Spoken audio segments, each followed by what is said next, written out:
afternoon, everybody. I want to thank you for coming to our press conference today. I think this is really important to get this information out to the public and to the people in our county. As of last October, we began to notice an increase in what we consider to be home invasion robberies. These were takedown robberies where the suspects were kicking in the doors, tying up the victims, ransacking the homes. They were using what we consider to be police tactics, wearing police-type uniforms, ski masks, bulletproof vests, and that type of uniforms. So we formed a task force in January of this year consisting of about 17 or 18 of our detectives, and we began to monitor these individuals. In February, we were able to arrest 2 of them after they committed a home invasion robbery and a high-speed chase ensued. We captured 2 of them at that time. However, there were 3 suspects, and the other one was identified in these search warrants, and he's been charged with home invasion robbery also. Now, none of these other suspects have been charged for the home invasion robberies. We don't quite have enough to tie them all in at that time when we did the search warrants. But it was my opinion at the time when we served these, after being briefed by our commanders in the field, that it was time to pull the trigger, serve the search warrants, and do the probation searches and do what we could to stop we felt like it was starting to escalate. I began to worry that someone might be injured or killed. So yesterday morning, early morning hours, we conducted 8 search warrants and 9 probation searches. As a result, we were able to arrest 8 people. We have other suspects outstanding. This investigation is nowhere complete. But what we do want you to know is that we were able to take off 10 firearms out of these houses. That information is given to you by our PIO. You can see from the mask, the bulletproof vest, that we targeted the right people. Now you also see here a large number of cell phones. The suspects always took all the cell phones of the victims so they couldn't call the police department, and they kept them, and we were able to recover a lot of them. These were documented gangbangers, northern gangbangers. I won't identify the gang, but they were from the south end of the county. And I want to tell you that I'm extremely proud of our investigators. Thousands of hours went into this investigation, and the coordination between our departments and all the other departments here in the county was extensive.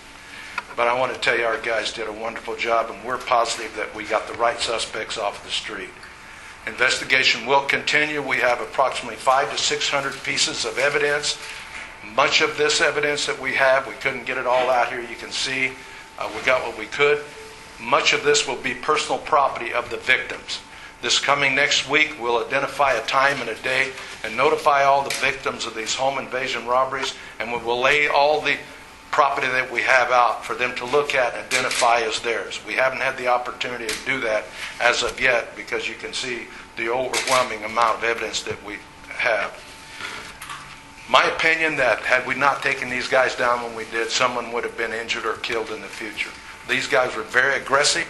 They kicked in doors. They tied up the the victims, and ransacked the houses. And from the looks of the firearms, they were very well prepared to take us on if they had to. So that concludes pretty well the synopsis of what occurred.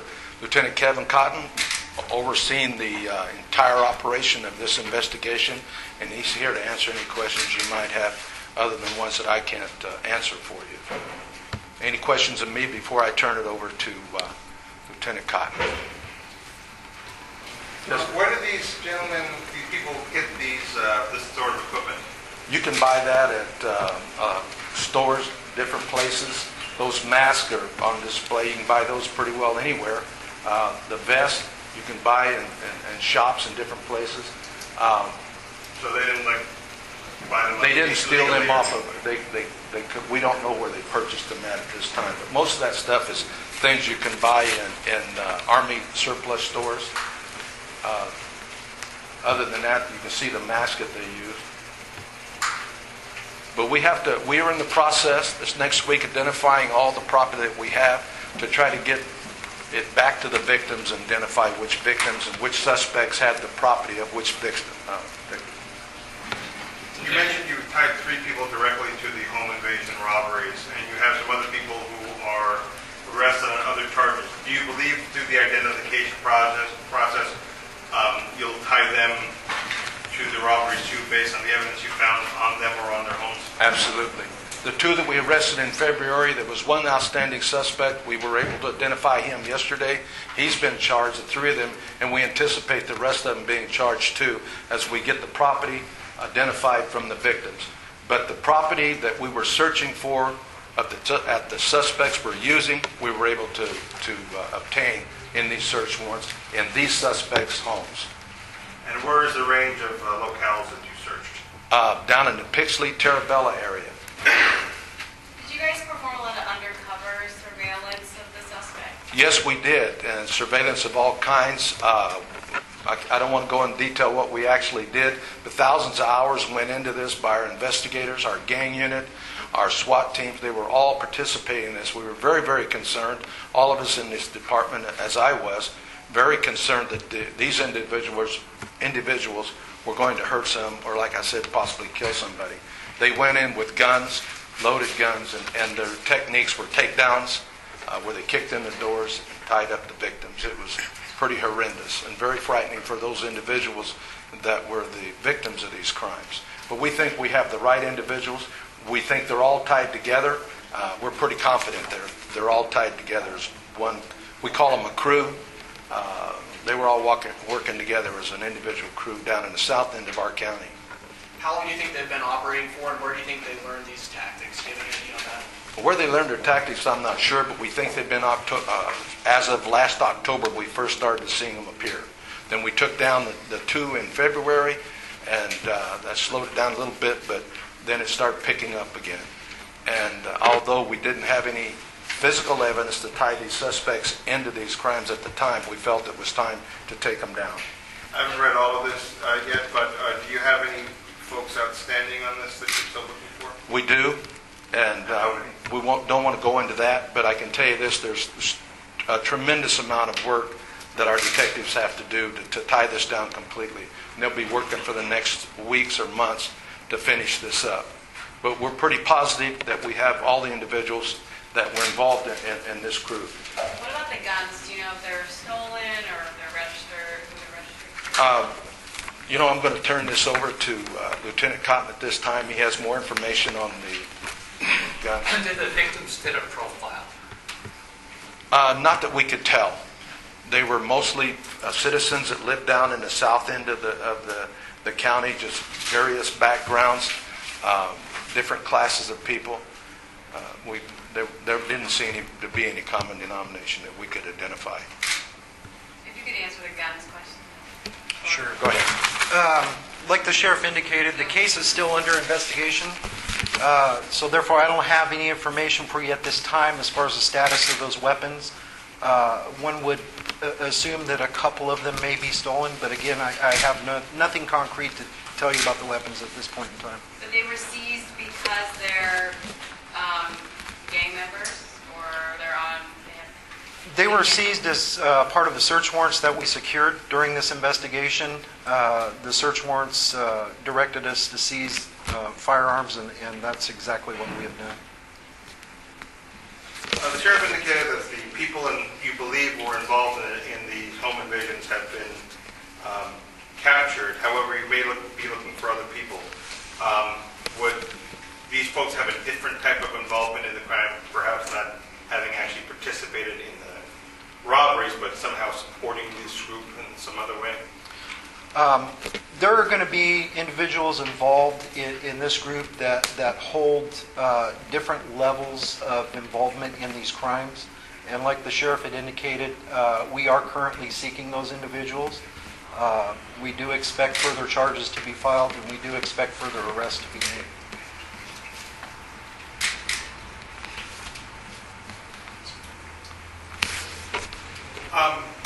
In these crimes, these guys would knock on the door, someone would come to the door, or would they just sort of break in without warning? These individuals here were very, I don't want to say trained, but very sophisticated in that they would enter the homes by force by various methods, whether that be busting a locked door, entering an unlocked door. Very, very violent entry method into these homes on some occasions. What's the range of types of weapons that they had and just what? We've had a range from handguns, small caliber handguns, to large caliber rifles with, police type lights mounted to them. We have recovered some weapons that were left at the scene by the suspects on some cases. So there was just a various range of weapons that were used. Is it going to be hard to tie them to every, home invasion you've had? Since there wasn't a lot of physical evidence? It is absolutely going to be a difficult investigation because there's just many man hours that have to be dedicated to it. I would not say it's going to be impossible to link them to these cases, though. Did the people who were targeted, were they injured beyond being threatened and tied up, beaten, or obviously you haven't indicated anyone was shot, but No. None of the victims thus far required any medical attention other than being extremely scared. So no, they didn't require medical attention and they were not harmed. But we could tell, as the sheriff had indicated, the escalation and force used in these crimes and the methods they were deploying, they were beginning to escalate. So it was time to conduct this operation. I take it they threatened lives. Absolutely. Were they stealing medical marijuana or anything? There were, on a couple of occasions, there were some cases where, I want to say 2 or 3, where medical marijuana was taken as a result of the robbery. Whether that was the motive for that robbery or not, I could not tell you. What was their big break in the case? Was it capturing these two in February? Or did something else happen? To be honest with you, the big break in the case was just the detectives' dedication and the hard work that they put into this investigation and linking just numerous items of evidence and intelligence together. In the February arrest, was this a case where you tracked down these guys in connection with robberies, or was this a situation where you were going after them for something else entirely, and as part of that investigation, came upon their connection to these robberies? No, that particular investigation, on February 1st, we had already had our task force teams deployed. A home invasion occurred in the early morning hours on Washington Street in Early Mart. Luckily, some of our team members were in the area. We were able to pursue a vehicle into the Delano area, and we gathered investigative leads from that investigation that led to the identity of these suspects. Do you have the number of staff that we used and agencies that were involved? Yes.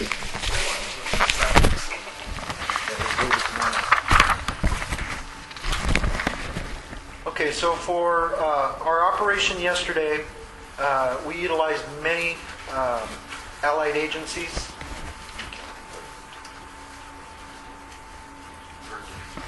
There were 13 total allied agencies that were utilized or assisted us in this investigation. I believe you have those in your packet. 154 sworn officers participated in the operation yesterday.